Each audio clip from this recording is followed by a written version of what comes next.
दयालु और परोपकारी रमा। एक बार की बात है, एक गांव में रमा नाम की एक लड़की रहती थी। रमा दयालु और परोपकारी स्वभाव की थी। वह हमेशा जरूरतमंदों की मदद करती थी। एक दिन रमा जंगल से एक लकड़ी इकट्ठा कर रही थी। तभी उसे एक बूढ़ी औरत दिखाई दी।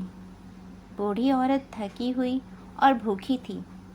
रमा ने उसे अपने घर ले जाकर खाना और पानी दिया। बूढ़ी औरत रमा की दयालुता से बहुत प्रभावित हुई। उसने रमा को एक जादुई बीज दिया और कहा, यह बीज तुम्हारी दयालुता का फल देगा। इसे अपने बगीचे में लगाओ और इसकी अच्छी देखभाल करो।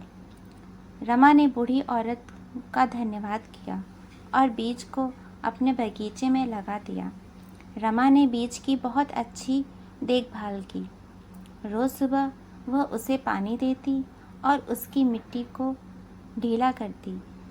कुछ ही दिनों में बीज अंकुरित हो गया और एक सुंदर पौधा बन गया। पौधे पर खूबसूरत फूल खिले। रमा बहुत खुश थी। एक दिन रमा बगीचे में फूलों को देख रही थी।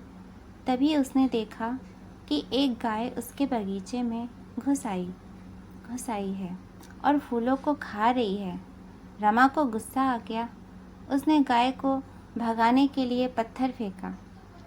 पत्थर गाय के पैर में लग गया और गाय घायल हो गई। रमा को अपनी गलती का एहसास हुआ। उसे पछतावा हुआ कि उसने गाय को पत्थर मारा। उसने गाय की घाव पर दवा लगाई और उसे चारा खिलाया। गाय रमा की दयालुता से बहुत प्रभावित हुई। कुछ दिनों बाद रमा ने देखा कि पौधे पर एक फल लगा है। फल बहुत बड़ा और सुंदर था। रमा फल को तोड़ा और उसे अंदर ले गई। उसने फल को काटा और देखा कि उसके अंदर सोने के सिक्के भरे हुए हैं। रमा बहुत खुश थी। उसे एहसास हुआ कि जैसी करनी वैसी भरनी। उसने अपनी दयालुता से दूसरों की मदद की और उसे बदले में फल मिला।